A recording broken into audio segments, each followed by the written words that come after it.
नमस्ते।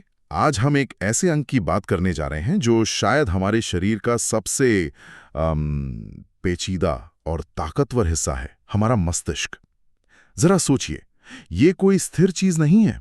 हर पल, हर विचार, हर अनुभव, हर आदत इसे बदल रही है, इसे नया आकार दे रही है। ये कोई पत्थर की लकीर नहीं, बल्कि एक लगातार बदलती हुई जीती जागती संरचना है। तो आज इस खास चर्चे का मकसद क्या है? हम समझना चाहते हैं कि ये दिमाग काम कैसे करता है, इसकी अविश्वसनीय क्षमताएं क्या हैं और सबसे खास बात, ये खुद को कैसे बदलता है। इसी क्षमता को विज्ञान की भाषा में न्यूरोप्लास्टिसिटी कहते हैं। हमारे पास कई तरह के स्रोत हैं। एक वीडियो ट्रांसक्रिप्ट है, कुछ वैज्ञानिक लेख हैं और जानकारी देने वाले मैनुअल्स भी हैं। इनमें से हम सबसे ज़रूरी और दिलचस्प बातें निकालकर आप तक पहुंचाने की कोशिश करेंगे। तो चलिए इस अद्भुत पहेली को परत दर परत खोलते हैं। सबसे पहले, ये मस्तिष्क आखिर है क्या? सीधे शब्दों में कहें तो ये हमारे शरीर का कंट्रोल सेंटर है। हमारे सोचने से लेकर महसूस करने, याद रखने और हिलने डुलने तक सब कुछ यहीं से नियंत्रित होता है। शरीर की लगभग हर क्रिया, चाहे वो सीधी हो या टेढ़ी, इसी के इशारे पर चलती है। इसीलिए इसे शरीर का मालिक कहना गलत नहीं होगा। हाँ, मतलब एक तरह का बॉस। बिल्कुल। और ये किसी सुपर कंप्यूटर से कम नहीं, शायद उससे भी ज्यादा जटिल। इसे लगातार ऊर्जा की जरूरत होती है। आपको जानकर हैरानी होगी कि हमारे दिल से पंप होने वाले खून का लगभग 20-25% हिस्सा अकेला दिमाग इस्तेमाल करता है। बिल्कुल। और अगर इससे सिर्फ 10 सेकंड से ज्यादा खून ना मिले तो बेहोशी आ सकती है। अब अगर इसकी बनावट की बात करें तो मोटे तौर पर इसके 3 मुख्य हिस्से हैं। सबसे बड़ा हिस्सा है सेरिब्रम या प्रमस्तिष्क, जो सोचने, भाषा, याददाश्त जैसी जटिल चीजों को संभालता है। अच्छा। फिर है सेरेबेलम, जिसे अनुमस्तिष्क भी कहते हैं, जो संतुलन और शारीरिक तालमेल के लिए जिम्मेदार है, जैसे साइकिल चलाना या नाचना। और तीसरा है ब्रेन स्टेम यानी मस्तिष्क के स्तंभ, जो इसे रीढ़ की हड्डी से जोड़ता है और ये सांस लेने, दिल की धड़कन जैसी बुनियादी जरूरी चीजों को अपने आप चलाता रहता है। ये जो सेरेब्रम, जो सबसे बड़ा हिस्सा है, इसके भी तो अलग अलग भाग होते हैं ना, लोब्स जिन्हें कहते हैं। हाँ, सेरेब्रम 2 हिस्सों मतलब हेमिस्फीयर में बटा होता है और हर हिस्सा आगे 4 लोब्स में विभाजित होता है। 4? कौन कौन से? हाँ, देखिए, सामने वाला फ्रंटल लोब है, जो योजना बनाने, निर्णय लेने और हमारे व्यक्तित्व से जुड़ा है। ऊपर वाला पैराइटल लोब हमें स्पर्श, तापमान, दर्द जैसी चीजें महसूस कराता है और समझने में मदद करता है कि हमारा शरीर स्पेस में कहाँ है। साइड वाला टेम्पोरल लोब सुनने, समझने और हाँ, यादें बनाने में महत्वपूर्ण है। और पीछे का ऑसिपिटल लोब देखने और उसे समझने का काम करता है। अच्छा। और इन लोब्स के नीचे और गहरे में हिपोकैम्पस जैसी संरचनाएं हैं, जो यादें बनाने के लिए खास हैं, और लिम्बिक सिस्टम, जो हमारी भावनाओं का केंद्र है। और ये सब बना किससे है? मैंने सुना है खरबों कोशिकाएं होती हैं। हाँ, ये सब खरबों विशेष कोशिकाओं से बना है, जिन्हें न्यूरॉन्स कहते हैं। ये ही सूचना ले जाने वाली इकाइयां हैं। वे आपस में बिजली के छोटे छोटे करंट मतलब इलेक्ट्रिकल इम्पल्स और रसायनों, जिन्हें न्यूरोकेमिकल्स कहते हैं, उनके जरिए बात करते हैं। खरबों कितनी होंगी लगभग? अंदाजा लगाइए, हमारे दिमाग में करीब 86 अरब न्यूरॉन्स हो सकते हैं। 86 अरब? जी हाँ, और हर एक हजारों दूसरे न्यूरॉन से जुड़ा हो सकता है। ये एक अविश्वसनीय रूप से जटिल नेटवर्क है। इतने नाजुक और जरूरी अंग की सुरक्षा के लिए भी तो खास इंतजाम होंगे। बिल्कुल। सबसे बाहरी सुरक्षा तो हमारी खोपड़ी देती है, जो हड्डी का मजबूत कवच है। उसके अंदर होती है मेनिंजेस। ये ऊतक की 3 परतें हैं, जो दिमाग और रीढ़ की हड्डी को ढकती हैं। 3 परतें? हाँ, और इनके बीच एक खास तरल पदार्थ बहता है, सेरेब्रोस्पाइनल फ्लूइड। ये कुशन की तरह काम करता है, झटकों से बचाता है और गंदगी हटाने में भी मदद करता है। और एक ब्लड ब्रेन बैरियर का भी जिक्र आता है, वो क्या चीज है? हाँ, वो बहुत महत्वपूर्ण है। ये असल में दिमाग की खून की नलियों की दीवारें हैं, जो बहुत कसकर जुड़ी होती हैं। ये एक तरह का फिल्टर है। ये ज़रूरी चीज़ें जैसे ग्लूकोज और अमीनो एसिड को तो अंदर आने देता है, लेकिन बहुत से हानिकारक पदार्थों, इन्फेक्शंस और यहाँ तक कि कुछ दवाओं को भी दिमाग तक पहुँचने से रोकता है। अच्छा, मतलब एक तरह का गार्ड। बिल्कुल, एक बहुत ही सिलेक्टिव गार्ड। हालांकि कुछ चीज़ें जैसे अल्कोहल या कैफीन इसे पार कर सकती हैं। तो ये हुई दिमाग की बनावट और सुरक्षा की बात। लेकिन अब आते हैं उस चीज पर जो इसे सच में असाधारण बनाती है, इसका बदलने का गुण। बहुत समय तक माना जाता था कि एक उम्र के बाद दिमाग बदलता नहीं, जैसा बन गया वैसा ही रहता है। हाँ, ये धारणा काफी समय तक रही, लेकिन पिछले कुछ दशकों की रिसर्च ने इसे पूरी तरह बदल दिया है। अब हम जानते हैं कि दिमाग स्थिर नहीं है, ये लगातार बदल रहा है, हमारे अनुभवों, हमारे विचारों, हमारी आदतों के जवाब में। इसी अद्भुत क्षमता को न्यूरोप्लास्टिसिटी कहते हैं। ये सचमुच न्यूरोसाइंस की सबसे रोमांचक खोजों में से एक है। न्यूरोप्लास्टिसिटी मतलब हमारा दिमाग खुद को रीवायर कर सकता है, तारों को फिर से जोड़ सकता है। बिल्कुल, और ये कई तरीकों से होता है। एक है स्ट्रक्चरल प्लास्टिसिटी। इसका मतलब है दिमाग के ढांचे में असली बदलाव आना। जैसे जब हम कोई नया हुनर सीखते हैं, मान लीजिए गिटार बजाना, हाँ, तो उस काम से जुड़े न्यूरॉन्स के बीच नए कनेक्शंस बन सकते हैं या पुराने कनेक्शंस मजबूत हो सकते हैं। ये ऐसा है जैसे किसी रास्ते पर ज्यादा चलने से वो पक्का और चौड़ा हो जाए। अच्छा समझ गया। और दूसरा तरीका? दूसरा है फंक्शनल प्लास्टिसिटी। ये दिमाग की वो क्षमता है जिससे वो जरूरत पड़ने पर किसी एक हिस्से का काम दूसरे हिस्से को सौंप सकता है। मान लीजिए किसी को स्ट्रोक हुआ और दिमाग का एक हिस्सा क्षतिग्रस्त हो गया, तो कई बार पास का या दूसरा हिस्सा उस काम को संभालना सीख लेता है। अरे वाह। हाँ, ये चोट के बाद ठीक होने में बहुत मददगार होता है। और एक सिनेप्स का भी जिक्र सुना है मैंने, वो क्या है? हाँ, सिनेप्टिक प्लास्टिसिटी ये न्यूरॉन्स के जुड़ने की जगहों यानी सिनेप्स के स्तर पर होता है।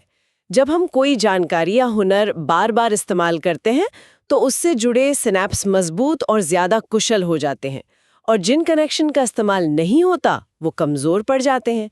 यही सीखने और याद रखने का सबसे बुनियादी आधार है। इसके पीछे कोई सिद्धांत भी है, आपने कहा था? हाँ, एक बहुत मशहूर सिद्धांत है हेबियन लर्निंग। सरल शब्दों में कहें तो जो न्यूरॉन्स एक साथ सक्रिय होते हैं वो एक साथ जुड़ते हैं। अच्छा, neurons that fire together wire together. बिल्कुल, जब हम कोई काम बार बार करते हैं या कोई विचार सोचते हैं तो उससे जुड़े न्यूरॉन्स एक साथ सक्रिय होते हैं और उनके बीच का कनेक्शन मजबूत होता जाता है। ये तो कमाल है। मतलब हम जो भी करते हैं वो सचमुच हमारे दिमाग की वायरिंग बदल रहा है, हर पल। बिल्कुल, और इसमें दो प्रक्रियाएं खास हैं, लॉन्ग टर्म पोटेंशिएशन यानी LTP राइट। और लॉन्ग टर्म डिप्रेशन यानी LTD। LTP और LTD। हाँ, LTP का मतलब है कनेक्शन का मजबूत होना। ये तब होता है जब हम कुछ सीखते हैं या याद करते हैं, बार बार इस्तेमाल से वो रास्ता पक्का हो जाता है। LTD इसका उल्टा है, जो रास्ते इस्तेमाल नहीं होते वो धीरे धीरे कमजोर पड़ जाते हैं। अच्छा, ये भी जरूरी है। हाँ, ये भी जरूरी है ताकि दिमाग फालतू जानकारी हटाकर जरूरी चीजों पर फोकस कर सके। ये दिमाग की सफाई जैसा है। तो ये बदलाव सिर्फ बचपन में ही नहीं होता, बड़े होने के बाद भी जारी रहता है? हाँ, बचपन में बहुत तेजी से होता है, जिसे डेवलपमेंटल प्लास्टिसिटी कहते हैं। बच्चे इसीलिए भाषा, चलना फिरना इतनी जल्दी सीखते हैं, लेकिन ये क्षमता जीवन भर बनी रहती है। वयस्क होने पर भी हम नई चीजें सीख सकते हैं, आदतें बदल सकते हैं, चोट से उभर सकते हैं। ये सब न्यूरोप्लास्टिसिटी की वजह से ही मुमकिन है। एक और दिलचस्प बात मैंने पढ़ी थी, न्यूरोजेनेसिस। क्या इसका मतलब है कि दिमाग में नए न्यूरॉन्स भी बन सकते हैं? मुझे लगा था हम जितने न्यूरॉन्स के साथ पैदा होते हैं बस उतने ही रहते हैं। ये एक और क्षेत्र है जहां पुरानी धारणाएं बदली हैं। पहले यही माना जाता था, लेकिन अब पता चला है कि दिमाग के कुछ खास हिस्सों में, जैसे हिप्पोकैम्पस जो याददाश्त से जुड़ा है, वहां वयस्क होने के बाद भी नए न्यूरॉन्स बन सकते हैं। सच में? नए न्यूरॉन्स? हाँ, हालांकि जैसा कुछ स्रोत जैसे MSD मैनुअल बताते हैं, शायद ये बहुत ज्यादा संख्या में नहीं बनते, लेकिन सहायक कोशिकाएं मतलब ग्लायल सेल्स जरूर बन सकती हैं। फिर भी ये खोज दिखाती है कि दिमाग में खुद को ताज़ा करने की क्षमता कुछ हद तक जीवन भर रहती है। व्यायाम और मानसिक गतिविधि इसे बढ़ावा दे सकते हैं। तो इस सुपर पावर यानी न्यूरोप्लास्टिसिटी का हमारी रोजमर्रा की जिंदगी पर क्या असर पड़ता है? कहाँ-कहाँ हम इसे देख सकते हैं? इसके असर बहुत गहरे और व्यापक है। सबसे पहला तो है सीखना और याददाश्त। हर बार जब हम कुछ नया सीखते हैं, कोई भाषा, कोई स्किल, कोई तथ्य, हमारे दिमाग में एलटीपी के जरिए कनेक्शन मजबूत होते हैं। यादें इसी तरह बनती और पक्की होती हैं। और याददाश्त की क्षमता तो अविश्वसनीय बताई जाती है। एक स्रोत में मैंने पढ़ा कि ये करीब 2.5 पेटाबाइट्स हो सकती है, यानी लाखों गीगाबाइट्स। हाँ ये तो कल्पना से भी परे हैं। हाँ, क्षमता अद्भुत है। और यादें भी अलग अलग तरह की होती हैं। सेंसरी मेमोरी बहुत कम समय के लिए होती है, बस कुछ पल के लिए। शॉर्ट टर्म मेमोरी कुछ सेकंड या मिनट तक जानकारी रख सकती है, जैसे कोई फोन नंबर याद रखना। हाँ, जो हम तुरंत भूल जाते हैं। बिल्कुल। और लॉन्ग टर्म मेमोरी में हमारी ज्यादातर यादें और ज्ञान जमा होता है, जिसकी कोई ज्ञात सीमा नहीं लगती। और चोट लगने पर उभरने में कैसे मदद करती है ये प्लास्टिसिटी? ये दूसरा बड़ा प्रभाव है, चोट से उभरना। जैसा हमने फंक्शनल प्लास्टिसिटी में बात की थी, अगर स्ट्रोक या चोट से दिमाग का कोई हिस्सा काम करना बंद कर दे, तो न्यूरोप्लास्टिसिटी की वजह से दूसरे हिस्से उसका काम संभालना सीख सकते हैं। इसे कॉर्टिकल रीमैपिंग कहते हैं। Cortical remapping. जी, इसीलिए फिजियोथेरेपी या स्पीच थेरेपी जैसी चीजें काम करती हैं। लगातार अभ्यास से दिमाग को नए रास्ते बनाने के लिए प्रेरित किया जाता है। क्या ऐसा भी होता है कि अगर एक इंद्रिय काम न करे तो दूसरी ज्यादा तेज हो जाए? हाँ, इसे सेंसरी सब्स्टिट्यूशन कहते हैं। उदाहरण के लिए, जो लोग देख नहीं सकते, उनके दिमाग का वो हिस्सा जो देखने के लिए होता है, मतलब विजुअल कॉर्टेक्स, वो कई बार सुनने या छूने की जानकारी को प्रोसेस करने लगता है। अच्छा। उनका दिमाग दूसरी इंद्रियों का इस्तेमाल करके दुनिया को समझने के नए तरीके ढूंढ लेता है। तीसरा क्षेत्र है आदतें और व्यवहार। क्या आदतें भी दिमाग की वायरिंग से जुड़ी हैं? बिल्कुल।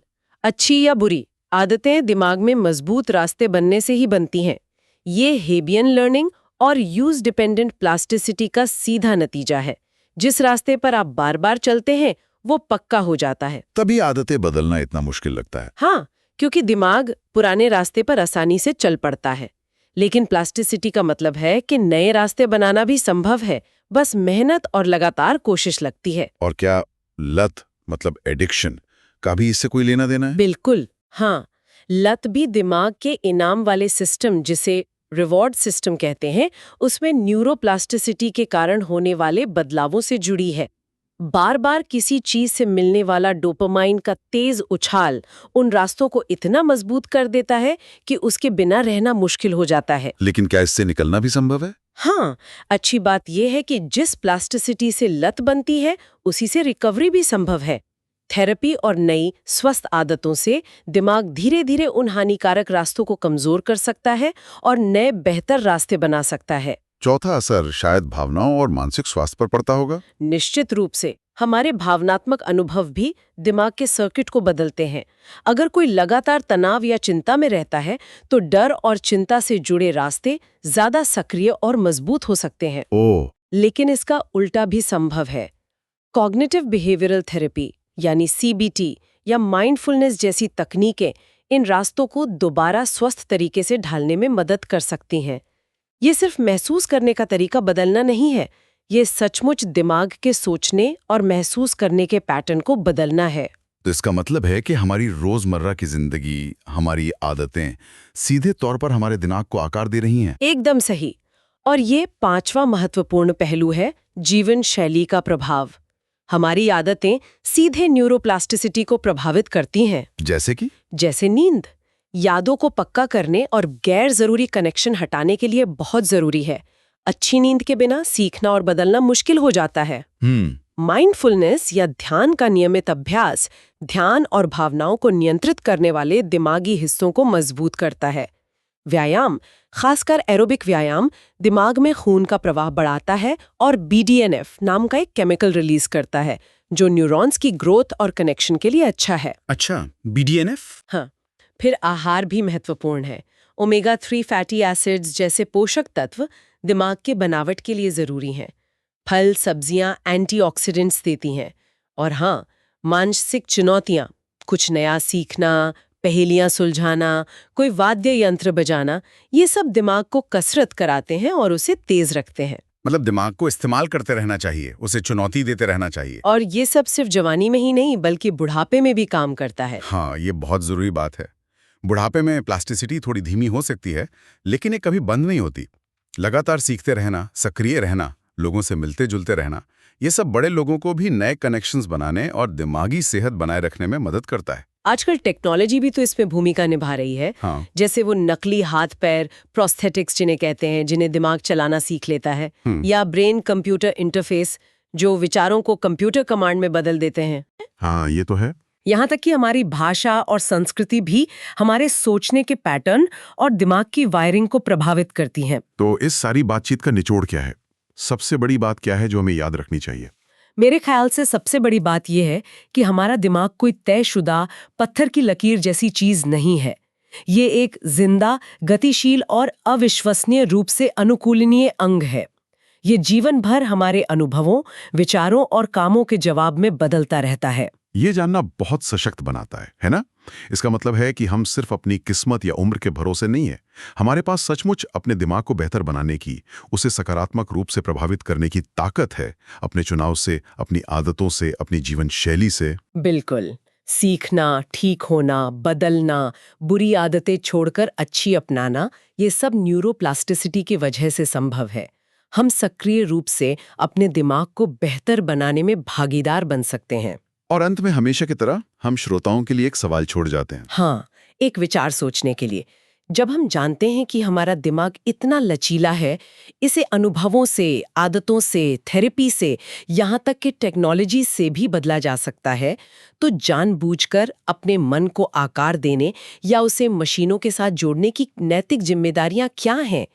क्या हमें अपनी याददाश्त या भावनाओं को बढ़ाने के लिए तकनीक का इस्तेमाल करना चाहिए?